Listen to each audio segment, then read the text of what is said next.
श्री गुरुचरण रूपी कमरातील पराक्रमांनो म्हणजे चरण धुलिकणांनो, माझे मन हाच आरसा आहे, तो पुसून स्वच्छ करा. मी रघुश्रेष्ठ रामचंद्राचे चारी मुक्तिरूपी धर्म, अर्थ, काम व मोक्ष असे फळ देणारे विमल यश वर्णन करतो. ही तनु, हा देह निर्बुद्ध आहे हे जाणून मी पवनकुमार मारुतीचे स्मरण करतो. त्याने मला बल, बुद्धी, विद्या हे सर्व द्यावे व माझे कष्ट आणि क्लेश, विकार हरण करावेत. ज्ञानाचा व गुणांचा सागर असणाऱ्या हनुमंताचा जय जयकार असो. तिन्ही लोकांना उज्ज्वल करणाऱ्या कपीश्वर म्हणजेच वानर श्रेष्ठ हनुमंताचा विजय असो. हा रामाचा दूत अतुलनीय बलाचे निजस्थान आहे, अत्यंत बलशाली आहे. अंजनी पुत्र व पवनसुत अशी त्याची नावे आहेत.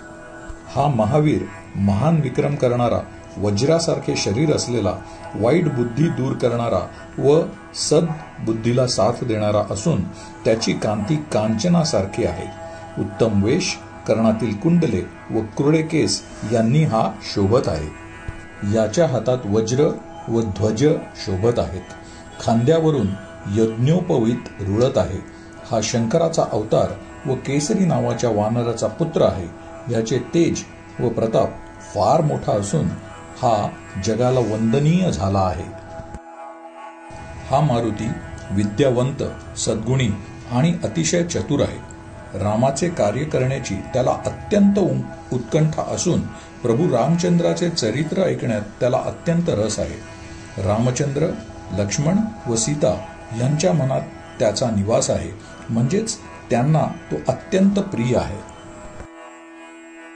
याने अशोकवनात सीतेला आपले सूक्ष्म म्हणजे लहान आणि सौम्य रूप दाखवले, तर विकट रूप धारण करून लंका जाळली. याने भीम म्हणजेच भय वाटेल असे रूप धारण करून असुरांचा संहार केला व रामचंद्राचे कार्य यशस्वी केले. यानेच संजीवनी आणून लक्ष्मणाला शुद्धीवर आणले. याला श्री रामचंद्राने आनंदाने हृदयाशी धरले व याचा मोठा गौरव करून म्हटले, हनुमंता, जसा माझा भरत तसाच तूही माझा प्रिय बंधू आहेस. सहस्त्र तोंडाचा शेषनाग तुझी कीर्ती वर्णन करील. असे म्हणून श्रीरामाने हनुमंताला गाढ आलिंगन दिले आणि म्हणाला, हे हनुमंता, सनकादिक मानसपुत्र, ब्रह्मादी देव व मुनीतील श्रेष्ठ मुनी, यम, कुबेर यासह सर्पराज आणि व्यासादी कवी आणि पंडित, संपूर्ण जगातील सर्व श्रेष्ठ लोक तुझे वर्णन कसे करू शकणार. हे हनुमंता, तू सुग्रीवावर मोठा उपकार केलास, त्याला रामाची भेट घडवलीस व त्याचे स्वतःचे राज्यही परत मिळवून दिलेस. तुझा उपदेश बिभीषणाने मानला व त्याचेही कल्याण झाले. तो लंकेचा अधिपती झाला, हे तर साऱ्या जगात सुविख्यात आहे. हे हनुमंता, हजारो योजने दूर असणारा जो सूर्य, त्याला तू खाण्यासारखे गोड फळ समजून धरलेस आणि जेव्हा प्रभू रामचंद्राची मुद्रिका तोंडात ठेवलीस तेव्हा लीलया समुद्र ओलांडलास. यातही काही आश्चर्य वाटण्यासारखे नाहीच, कारण समुद्राचे ते अंतर जरी मोठे होते तरी सुद्धा तुझ्याजवळ असलेल्या राममुद्रिकेचे बळ अतिप्रचंड होते.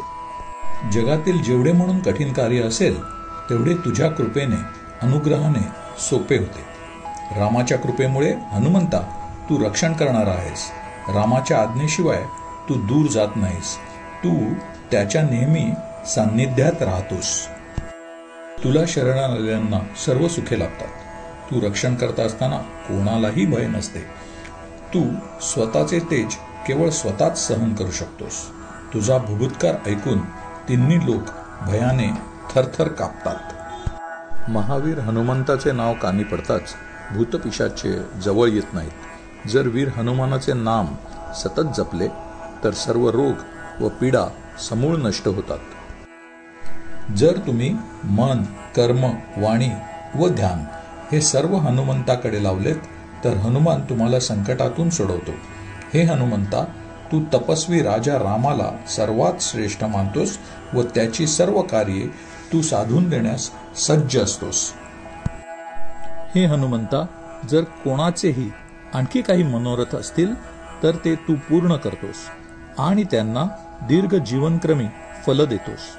तुझा प्रताप 4ही युगात असतो हे तर प्रसिद्धच आहे व तुझ्यामुळे हे जग उज्ज्वल झाले आहे. हे हनुमंता, तू साधू संतांचे रक्षण करणार आहेस व राक्षसांचा नायनाट करून तू रामाला अतिप्रिय झाला आहेस. तुला अष्टसिद्धी म्हणजेच अणिमा, लघिमा, गरिमा, महिमा, इशिता, वशिता, प्राकाम्य आणि प्राप्ती, तसेच नवनिधी म्हणजेच कुबेराजवळील धनाचे कोश, दुसऱ्यांना वरदान म्हणून देता येतील असा वर जानकी मातेने तुला दिला आहे. तुझ्याजवळच रामभक्तीचे रसायन आहे. तूच रघुपती रामचंद्राचा दास, त्याच्या सेवेत सदा तत्पर असतोस. तुझे भजन केले, भक्ती केली तर ती रामाला पोहोचते व भक्तजनांना जन्मोजन्मीचे दुःख विसरायला लावते. हे हनुमंता, तुझे भक्त अंतकाळी अयोध्येस जातात. अयोध्येत जन्म मिळाला तरच मनुष्य हरिभक्त मानला जातो. आता अन्य देवतांचे ध्यान न करता हनुमंताच्या सेवेनेच सर्व सुखे मिळतील. जो बलिष्ठ वीर हनुमंताचे स्मरण करील त्याची संकटे नष्ट होऊन सर्व प्रकारच्या पीडा नाहीशा होतील. हे गोस्वामी हनुमंता म्हणजेच सर्व इंद्रियांचा स्वामी असलेल्या हनुमंता, तुझा त्रिवार जय जयकार असो. या स्तोत्राचे जो कोणी 100 वेळा पठण करील तो बंदीतून सुटेल व त्याला मोठे सुख प्राप्त होईल. जो हे हनुमान चालिसा स्तोत्र वाचेल त्याला सर्व सिद्धी प्राप्त होतील. याला गौरीश्वर शंकर साक्षी आहेत. हे हनुमंता, हा तुलसीदास नित्य हरीचा चेला आहे.